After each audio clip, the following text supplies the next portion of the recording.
Hello and welcome to Never Waste a Good Hysterectomy, where we frankly discuss all things related to hysterectomies. My name is Melanie Verwoerd, author of Never Waste a Good Hysterectomy. In this episode, we talk about our sexual recovery from a medical perspective. But before we go on, please may I remind you, as always, that this podcast is intended for information purposes only and must, of course, never replace medical intervention. So if you are worried or something doesn't feel right, please contact your medical provider immediately. After a hysterectomy, many women worry about when it is okay to become sexually active again. So I asked Dr. Kate Chambers, a specialized gynaecologist, to talk us through when and how we can get back on the wagon again. Welcome, Dr. Kate. So good to be back. Today we're talking sex and specifically the physical side of getting our sexual groove back. Yes. I know it differs very much from the type of hysterectomy, and we have spoken about it a little bit before in some of the previous episodes. But the really big question for women and their partners are usually, how long before I can get on the horse again? So as we've mentioned before, it's important for your body to heal. And in the case of a hysterectomy, most importantly, it's the cuff, the vaginal cuff where the uterus and the cervix have been removed that need to heal. So we say at least 6 weeks. Generally, you'll see your surgeon at about 4 to 6 weeks, and they'll do an examination and have a look at the cuff just to make sure that everything's healing nicely and that there's no concerns. And once they give you the all clear, then it's safe. But generally, we say about 6 weeks. Is that just about penetration, or what if women masturbate, or what about oral sex? Is there a problem with the actual orgasm as well? Can that do injury? No. So generally that's with penetration, because you don't want anything to disrupt the sutures. If you have penetration, with a toy or fingers or anything like that, anything that can touch the cuff sutures and can disrupt those, that's a no-no. But if you are masturbating using clitoral stimulus and oral sex, that's completely fine because you're not interrupting the cuff and the sutures. However, we do say that it's probably best to wait about 2 weeks before you do any sexual contact, so that when you do have an orgasm, obviously there is muscle contraction of the vagina and movement of all that tissue. You just want that cuff to be stable enough so that when you do have a contraction, there's no disruption. Is the vagina shortened during a hysterectomy? So it depends on the type of hysterectomy. It's definitely shortened when you do a radical hysterectomy, which is done for certain types of cancers where you are having to remove the upper third of the vagina. So that's definitely shortened. When you are just removing the uterus and the cervix, your vaginal tissue generally stays around about the same length. On a whole, I would say that it's not shortened, but it does depend on how your cervix is sitting in the vagina, how much your cervix protrudes through the vagina, how much tissue we need to move through in order to make sure that we get the whole cervix out. So in general, no, but there are definitely some circumstances where it is shortened a little bit. Some women feel that it's also tightened. Is that just because they haven't used it for a while, or is there another reason for that? So probably a combination. And once again, depends on the surgery that you're doing. There are surgeries that you can do at the same time as a hysterectomy, which are your anterior and posterior repairs, which are done for prolapse. Those obviously are going to make your vagina a little bit tighter because you're removing vaginal tissue to make sure that the bladder and the rectum are held up into the abdomen a little bit tighter. With any surgery involving the vagina, there's going to be some contraction of where the tissue is. So that might be felt as a sensation of more tightness. For a long time, I know that doctors believed that climaxes or orgasms happen in your cervix, yes, or in your uterus and therefore a lot of the time they didn't remove the cervix. But then, of course, women feel very worried that if they have removed the cervix, they will never be able to orgasm again. That's not true, right? No, it's not true. So they've done quite a lot of studies to look at it, and they've shown that the cervix is not involved in your climax and your sexual libido and desire. It's more to do with the clitoris and the very elusive G-spot, which is also thought to be the nerve endings which are associated with the clitoris. So the studies physiologically have said that it makes no difference. Although I think many women will say and can attest to the fact that orgasms do feel differently when you suddenly don't have a uterus and a cervix, because and that's normal, right?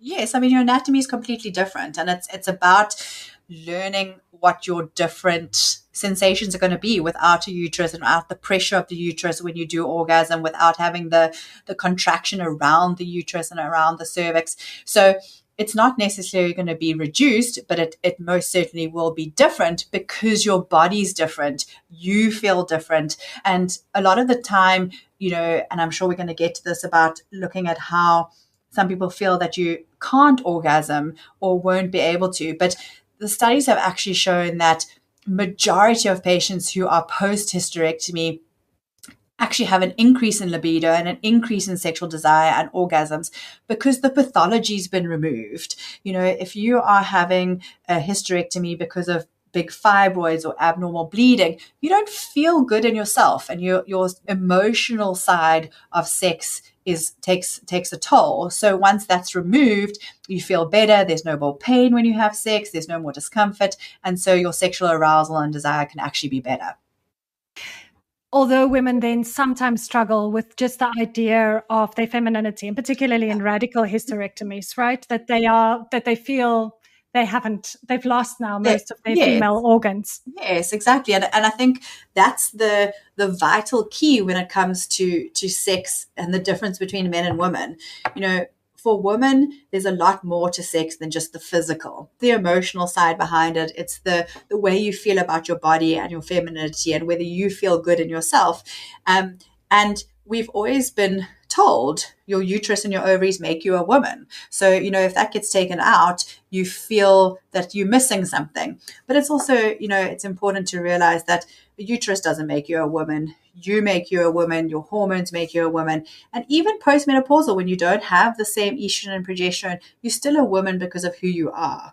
And it's important to realize that just by removing your uterus, you're not any less of a woman. Let's talk a little bit about the effect of the hormones if women have either gone into menopause now because their ovaries have been removed, or it also happens, of course, naturally in menopausal states. The first one that women complain about a lot is, of course, vaginal dryness and the thinning of the vaginal wall. Yes, completely. A very, very common complaint, especially in postmenopausal women and perimenopausal women, as our levels of estrogen reduce.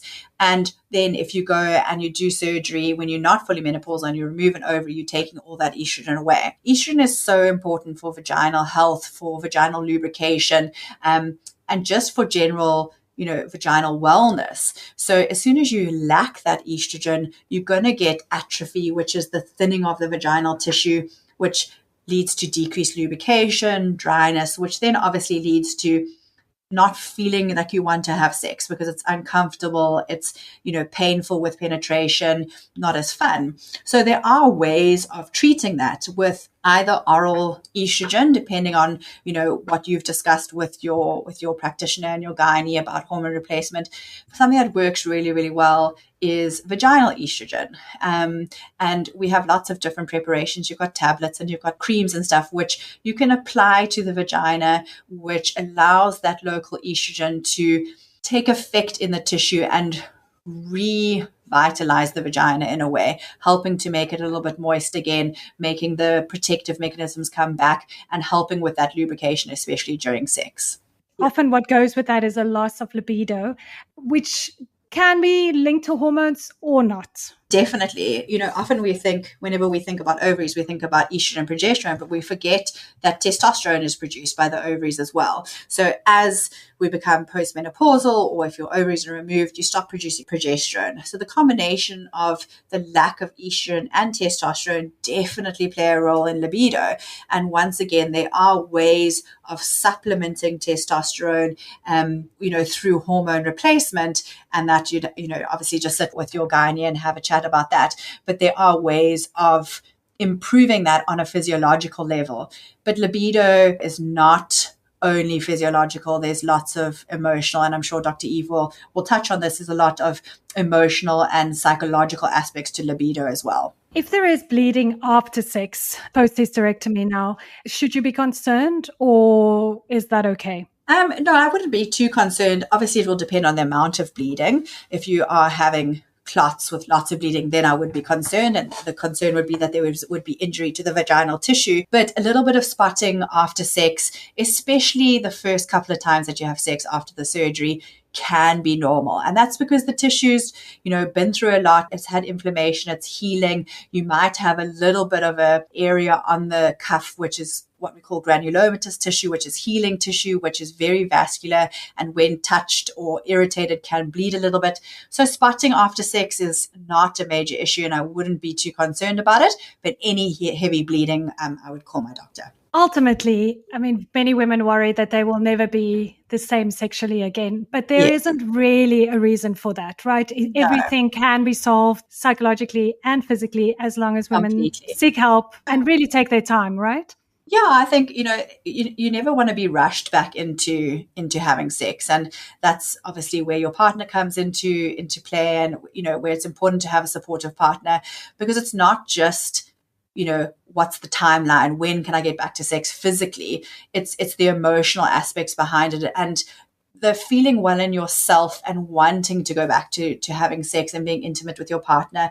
Like we've said, you can do oral sex and masturbation earlier on, but you need to be ready. And it's important not to force yourself to do something you're not ready to do too early, because then that has repercussions later on when you suddenly, you have sex too early. It's painful, it's sore, you don't enjoy it. Then every time that you have sex, you're going to anticipate that pain and you're going to anticipate it being uncomfortable. And that obviously doesn't lead to a great sexual experience. So taking time, realizing that it's normal to go, fluctuate, especially with hormones. Some days you feel like you really want to, be sexually active, others you don't. And just, once again, listening to your body and giving it time to get back to normal. Dr. Kate, thank you so much. In the next episode, we will talk to Dr. Eve about the more difficult sexual questions that women often ask. Dr. Eve being a sex therapist. But to you, thank you so much for all your time and the insights that you've given us. My absolute pleasure. Thank you for having me. My thanks also to Nicola Bruns, as always, for producing this podcast. And thank you for listening. Please email me if you want to get in touch on hysterectomypodcast@gmail.com. I really enjoy hearing from you. I'm Melanie Verwoerd. Until next time, stay strong and stay brave.